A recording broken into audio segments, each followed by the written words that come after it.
and here we are at the last but not least panel of the day. We imagined this conversation to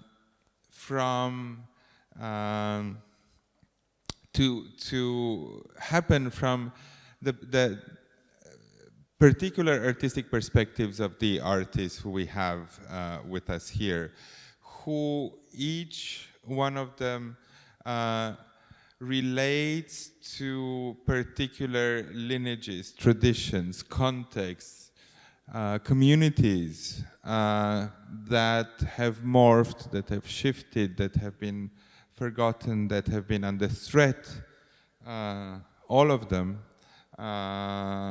and are engaged in a negotiation of like how to represent that, what to be taken from the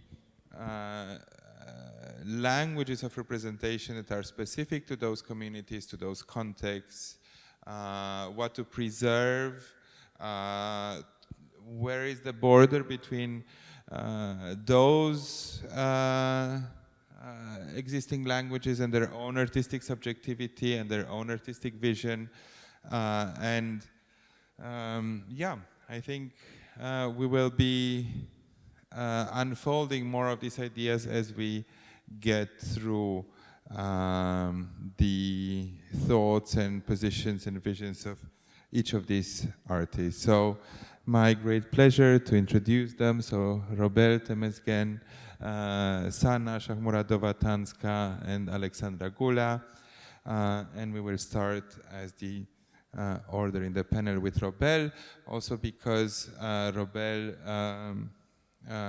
accompanied one of the lines of thinking of the exhibition, and one of the recurring stories that is, featured in the work of several artists, of Alex Boda, who just spoke, of Mihaela Dragan, who's actually like not here with us, but whose work you can see in the exhibition, who actually merges, the two strands and the stories of Juliu Popper with, at least the invocation of à la porte les sauvages. So I would like to ask Robel to walk us through, first through your process of developing this work and illustrating the story, and the different layers that you introduced, and more specifically how you chose the formal aspects of the work to illustrate the story itself, and the, your own position around the story. Thank you, and also hi everyone. I assume I have met everyone, so I think it's good that you put it also as there's this word you used, illustration, which I think the work relates to in a great deal. Somewhat, since we have already heard the part of the story already through Alex as well, I'm not gonna bore you with the same story, but what I have kind of took as an entry point for the work was on how this original mural painting that existed in Ethiopia in the Cathedral Church kind of have in a very undeniable way, which is the tables, the chairs, the structure of the room, pretty much as almost impossibilities of things, and as of a very maze-like structure. And even though it's the human beings that were important in this meeting, it seems like the human figures are very diminished into a very small portion of the painting, at least in a very glance look. So somehow I wanted to elaborate on that, but definitely also twist it into this walls of impossibilities, as in the emperor was kind of speaking to a wall, almost a non-responsive entity, kind of being rejected, refused, but at the same time, since the story have got the third element, which is the artist as well, and I guess as a comrade and compatriot of being an artist, I wanted the artist's somehow agency not to be taken away much. So my color selections, pretty much also the composition, and most of the things are things that I have reshuffled but used within the painting. But then I guess one element that I wanted to introduce to this was this goat skin parchment. The animal skin obviously have got this potential into the idea of preserving, maintaining a sense of a knowledge, and particularly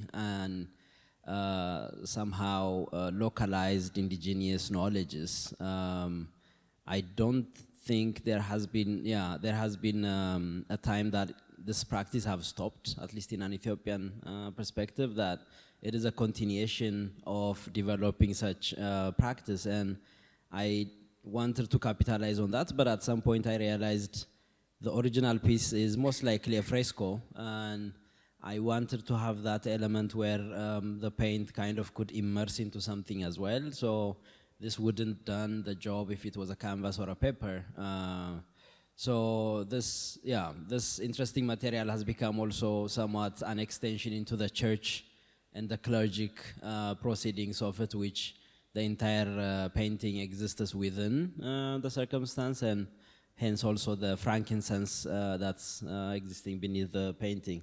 But I think I should stop here now and, yeah. Not necessarily, but no, I think actually like I will incite you to continue a little bit further, because it's also, there are several things happening in the work, also like in relation to the original fresco. I mean, there's this like fragmentary nature, so which, you know, of course it's a function of the support, the material that you mentioned, but you chose to emphasize this sort of like fragmentary nation and quality of it, and also like the composition itself, like, you know, there's this very obvious repositioning of elements in it. And, you know, specifically you were interested in the story itself, but also like the role of the painter and how it sort of like sits not just in, you know, Ethiopian historical memory, but also like how it sits within the art histories of Ethiopia, and the sort of like tension between realism, you know, the languages of modernity, and the Orthodox tradition of painting. So maybe you speak more about this.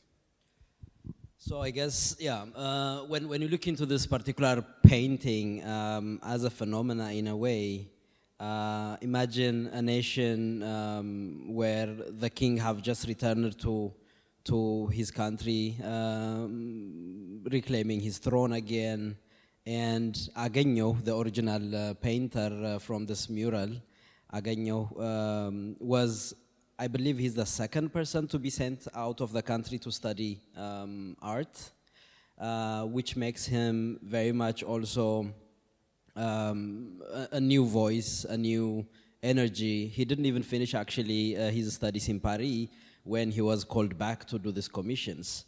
So you could imagine how eager, energetic, and all that he has been. But again, Agegno as a person also, during the 5 years of the fascist Italian invasion, was spending his time in a monastery church, actually studying painting as well from the clergic side. So imagine the capacity he have got to be able to do the Orthodox Christian paintings that are customary to do, but somehow he shifted into developing this voice, which is the realistic approach to it. But at the same time, you know, he was, again, to give a context into the art history as well a bit, and again, the sense of protest and being a protagonist in a way that he was definitely the very early wave of youngsters going away abroad to study, but then late in the 60s, what we noticed is, of course, the same wave which Haile Selassie himself sent out to study abroad, came back to the nation, and they ended up doing the revolution. So Agegno was also inciting that element into his practice, and I mean, legend has it that one of the causes for his death which was a car accident, was caused by the last painting he was developing, which he assimilated the ministerial cabinets of the king with donkeys in his painting depiction. So you could also these entanglements in a very layered sense of them. But again, of course, questioning and confronting and criticizing nobility was not a new thing, mainly in the literature, in the music aspect of the country's art, but not so much of on the artistic, this painting related mediums, because it's mainly just to be commissioned by the kings to do clergic works, right?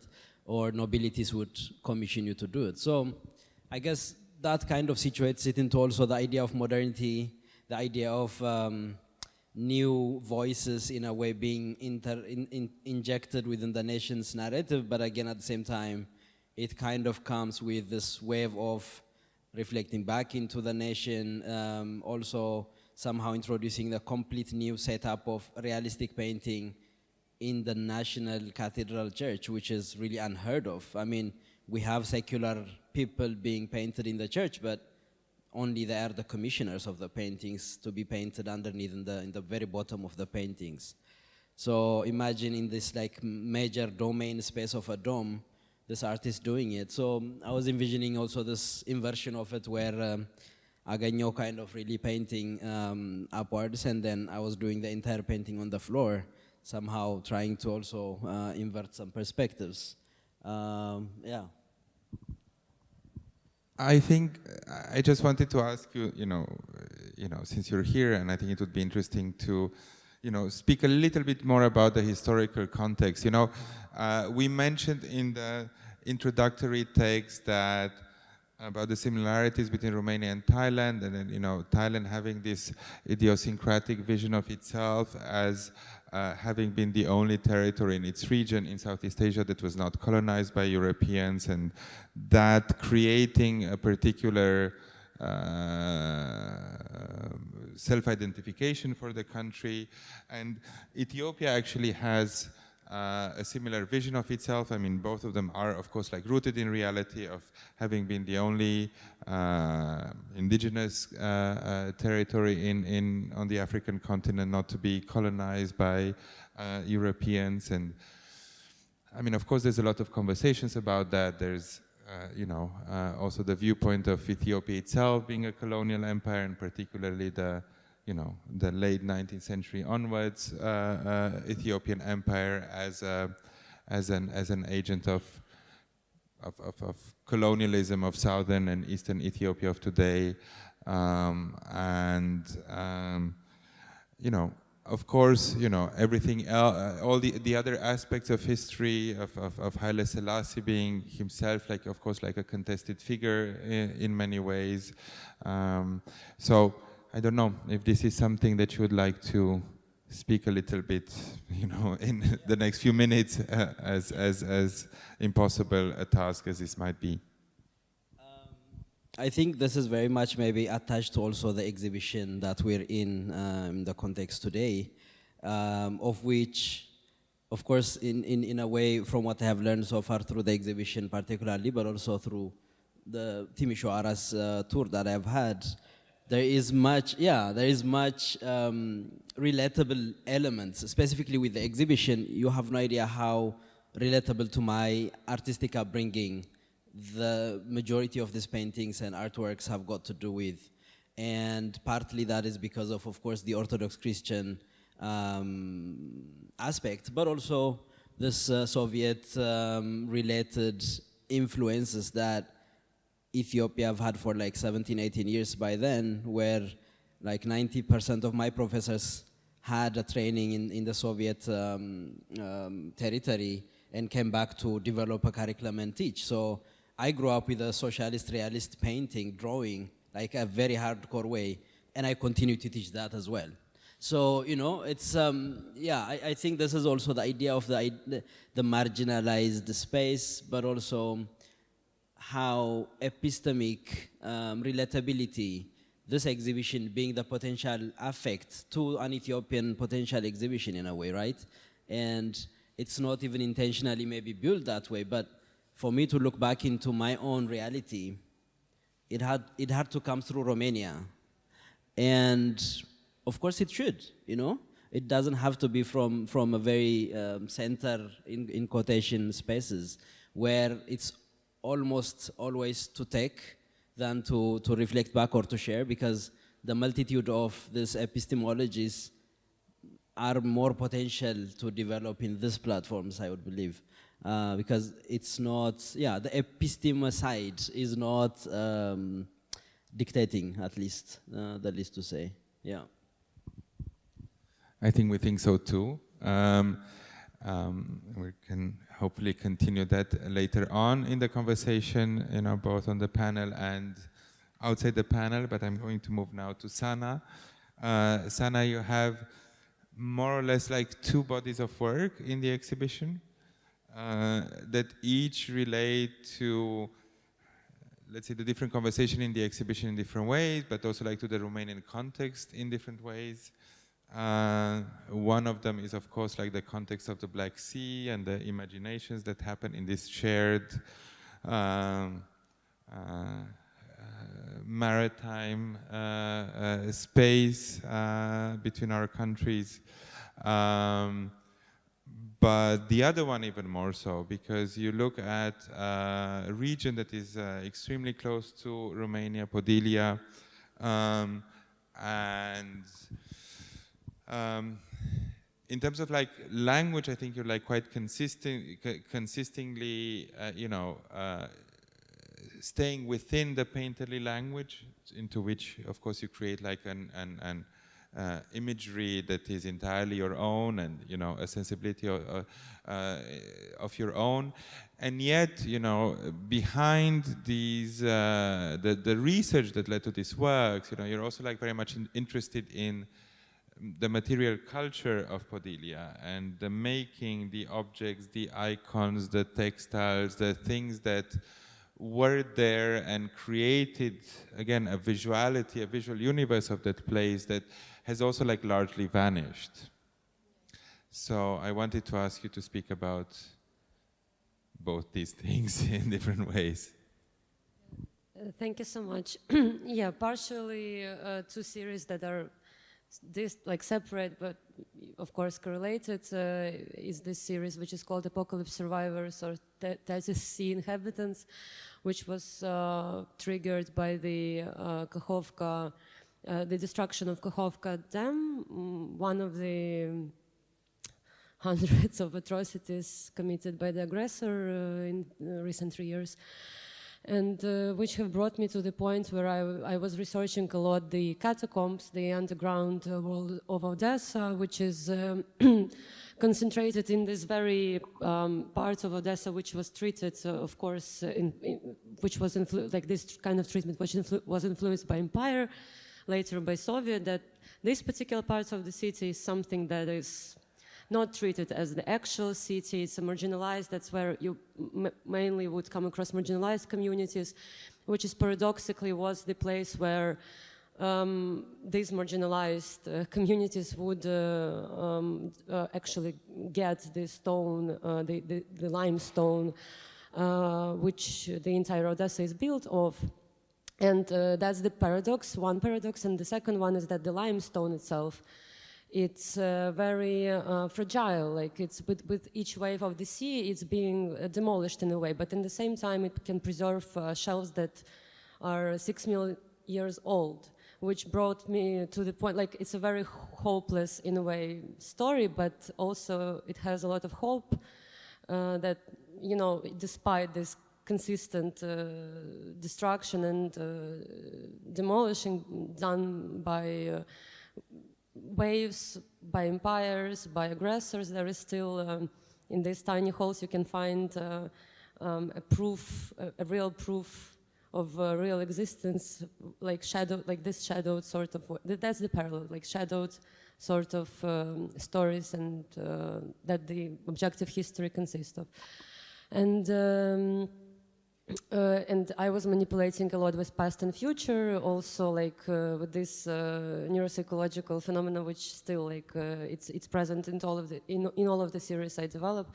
that the activity of the brain is very similar when you think of the past and when you imagine the future, because it's both imagination.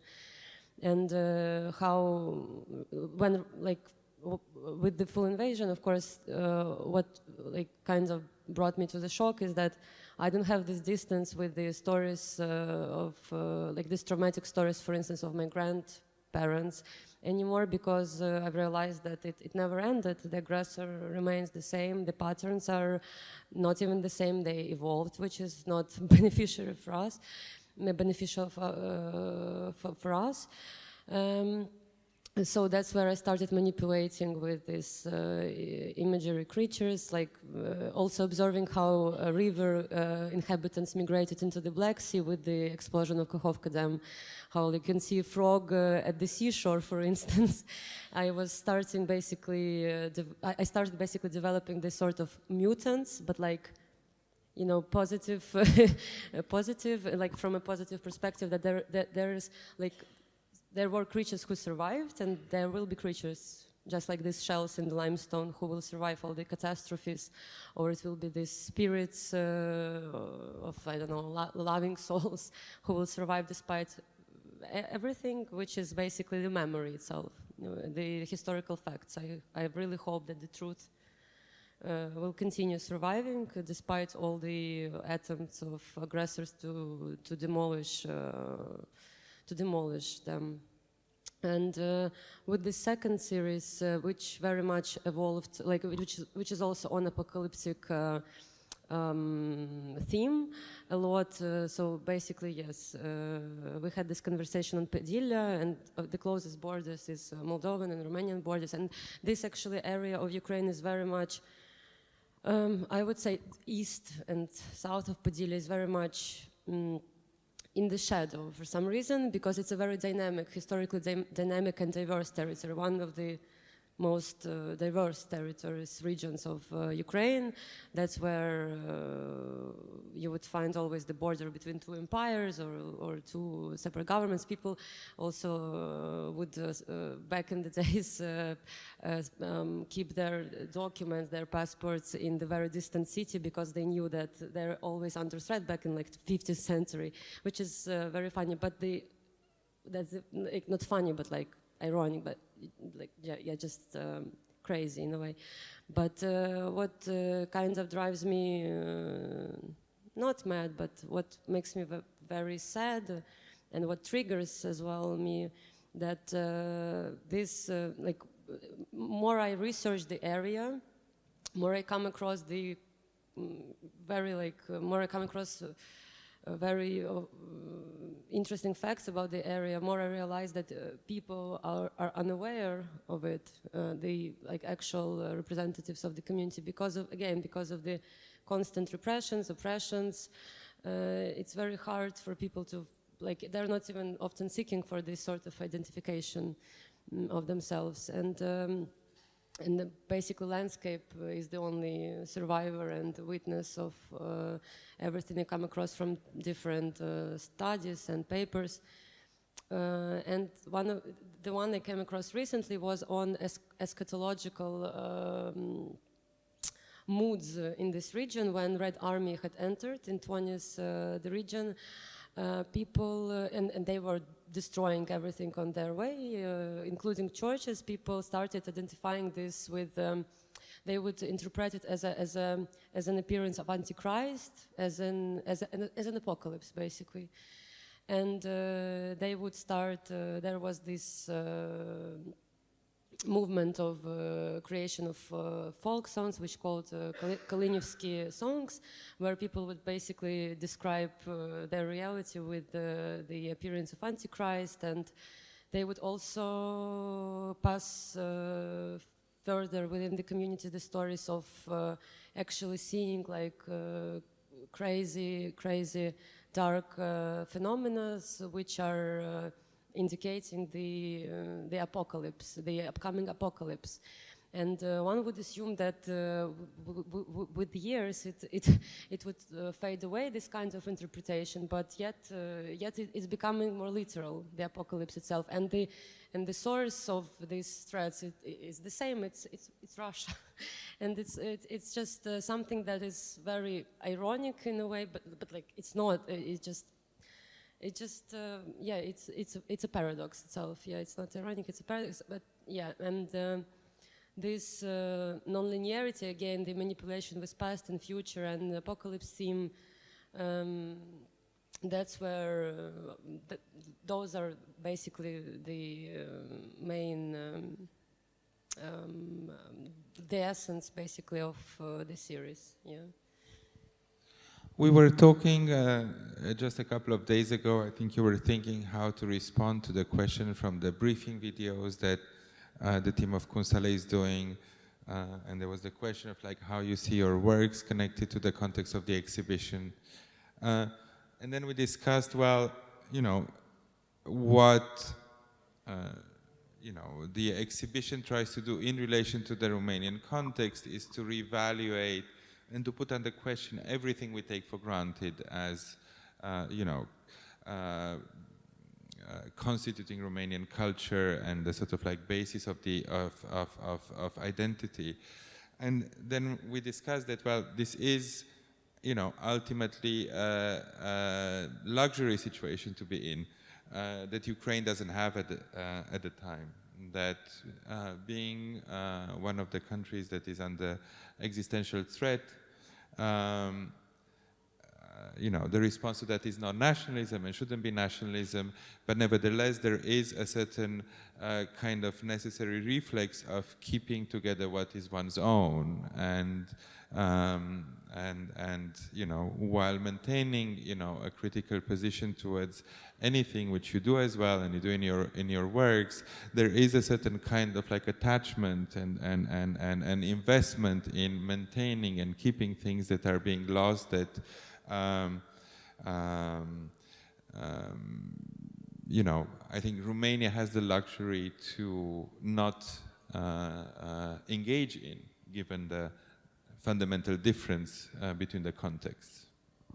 Yeah, I would say, again, like we keep talking about it within the community and trying to communicate it abroad. It is very much a rudimentary and shocking phenomenon. Like what's happening is just, it's very rudimentary. It's just, it shouldn't be there. And again, this disappearance between past and present, which is future, and that's something that I'm still shocked with, this repetition and how it's not going away. And yeah, but I'm very grateful to be part of the discourse and to share the space with beautiful, sincere artists and creators. We're very grateful as well, and also that you came in person, because of the full-scale invasion. There are no flights in and out of Ukraine, so you had to make a much longer journey than would have been the case in times of peace. So thank you for also making that effort. It's doable. It's not as bad as it sounds. It's we're still very close. but still. Thank you so much. Thank you.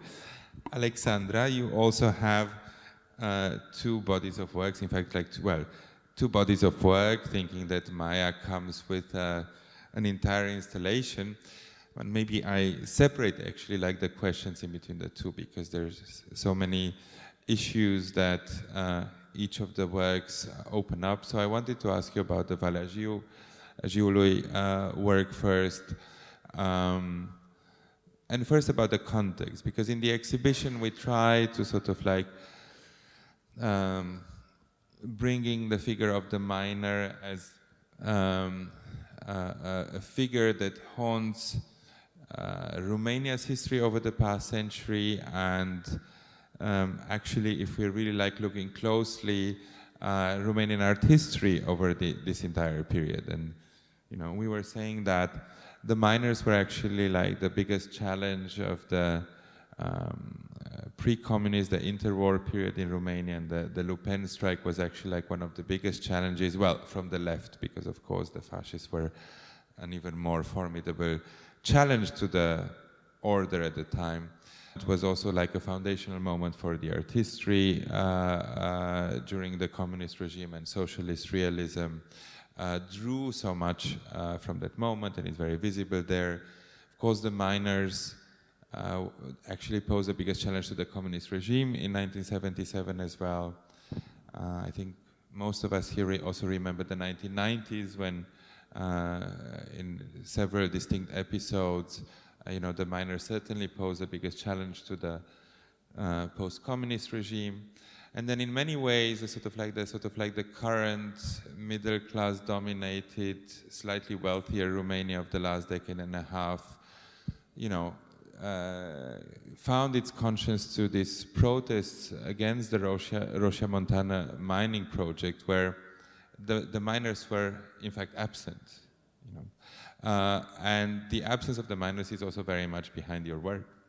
But it's also like a different kind of absence, the absence that comes after the closure of the mines in the region, in the regions, in fact, like the different mining regions, which are all some of the main sources of mass migration from Romania. So, in the work, it's a highly personal story. It's a heartbreaking story that is actually built around an individual, and I think it's important to maintain that and to maintain and honor that particular individual. And yet, you also tell a story that could be the story of the last 100 years in Romania. So, how do you feel about that? I would begin. Hello. I would begin with the common point of the both films, which is the childhood. In one is the childhood of these kids in the mining region, and in the other film is my childhood and the kids of my grandmother. So I've been, I came for the first time in Valea Jiului for Lucian Pintilies's film in '95, and I get down in the mine and I met these people with their consciousness and their, I found that it was a sort of big solidarity and really consciousness of social consciousness. And then I met a kid in Gara de Nord, which was another very sad story in Romanian's history, which were all these lost kids. I saw him through many camine, so child... like homes, institutionalized homes. Yeah. And I heard lots of stories from him and his beating father and his beating teachers, and I had the perspective of a very, very hard reality for these kids. And then when I arrived to Valea Jiului, I used to make very long researches for my films. And I spent some good months there. When we arrived, there was an accident in the mine in Oricani, and we just came for a funeral, actually. It was very delicate to tell a story because it was for a feature film, for a fiction that I went there for, and it was a very delicate moment to be there with the film team. So I made a casting with, I think I saw 300 kids, and most of them told me that they won't leave the country, they wouldn't like to leave the country, and that they will love to become minors. So this was the state of mind of these kids. Yes, I maybe answered in a... No, it's a great answer, thank you. So about my, actually I have two questions. I mean, one is very much about the filmic language that you chose, which is, I mean, it's beautiful, it's mesmerizing, but it's also, I mean, it seems particularly apt for what's happening in the film. There were small stories there, let's say a lot with birds and with these same colors which the Armenian used to use. When I thought to make a film about her, which took 9 years actually, this work, it was a difficult birth. Actually, the more I looked for her and the more I thought I will discover her, I realized that the image is blurring. So, and that I didn't knew lots of things about her. As I didn't have the figure, I had to invent a lot to discover ways to tell the story of someone who doesn't exist anymore. And as I come from the fine arts, I thought this will be this will make me happy to work as a painter, to do a collage, and to do installations, and it was very interesting because this play of the memory, I interviewed lots of people, which also don't exist anymore. And everyone was recalling the things in another way. So I never found out, for example, what was how old she was as her father was killed. So everybody told me another age and another, and for every event that occurred in her life, it was the same. It was like 5 different stories.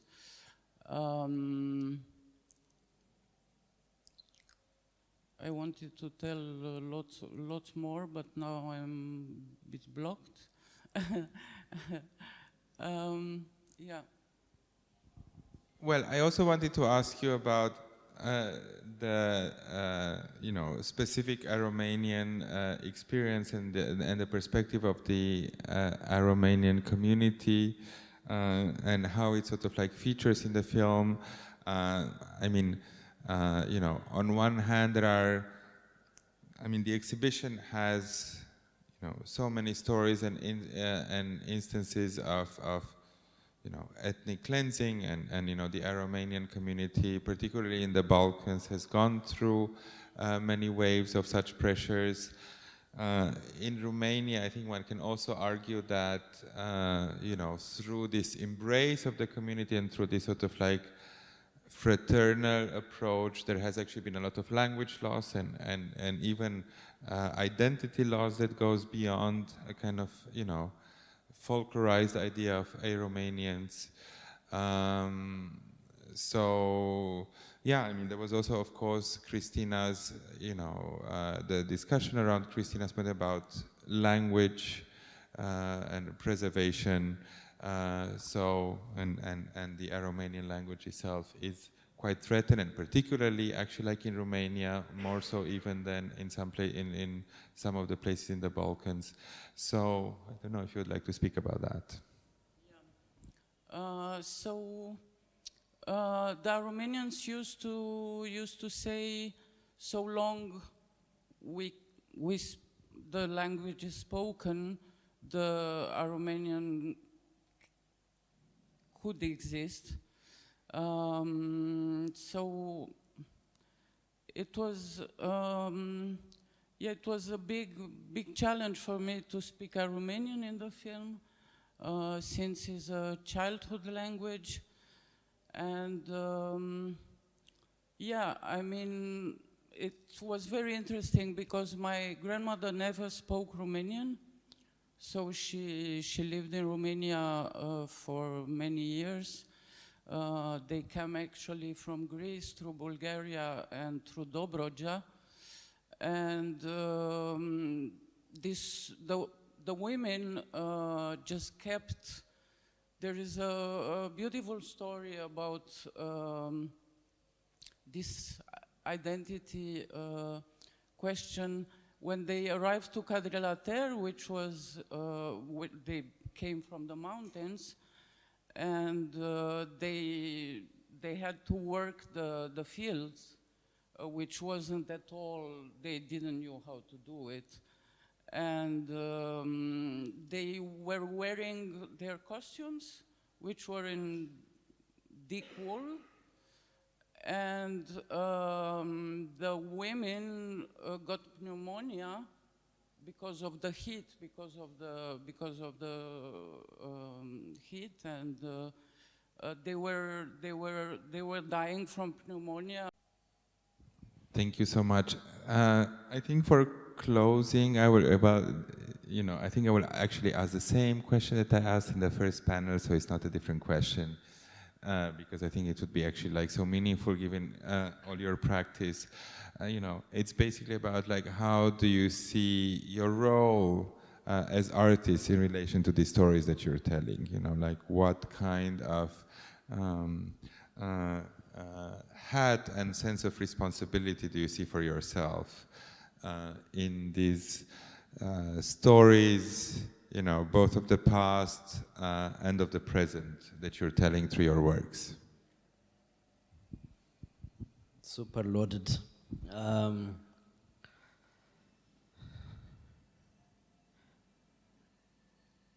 I guess sensitivity and sensibility would be the role that my practice or practices that I feel like I relate to have to carry when dealing into nationwide or some sort of wider engagements, because in a way it's as an artist you would want to be liberated enough, but at the same time you are also entangled with your own intentions.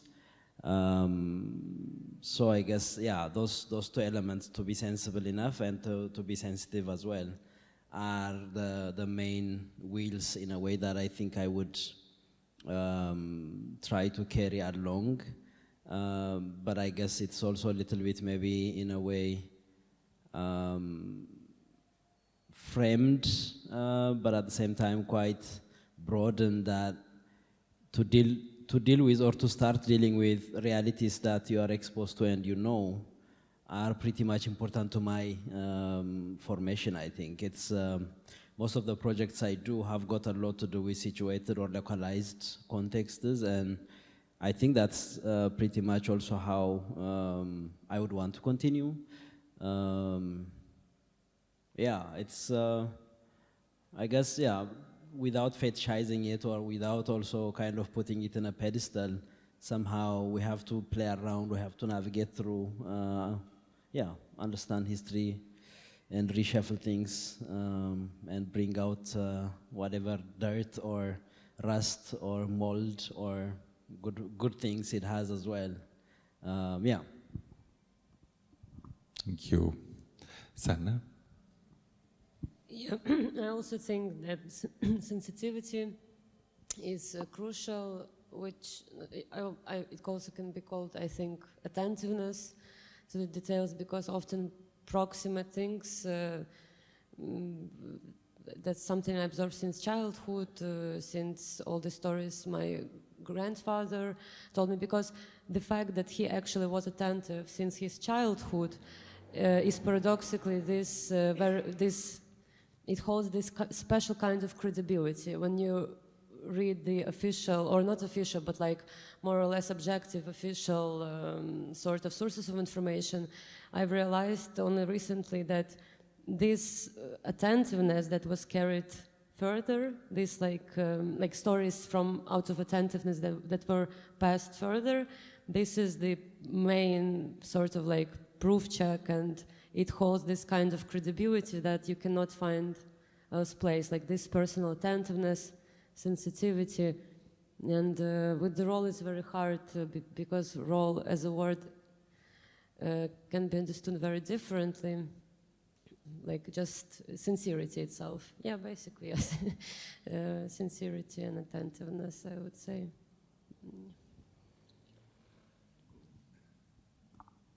Yes, so I think that I try to create archives. So we shot on Super 8. The other film is 16 millimeter. And I think they have a documentary. What I realized is that for every subject that I chose, I found a new form. So I'm trying to find a form for each story in some way.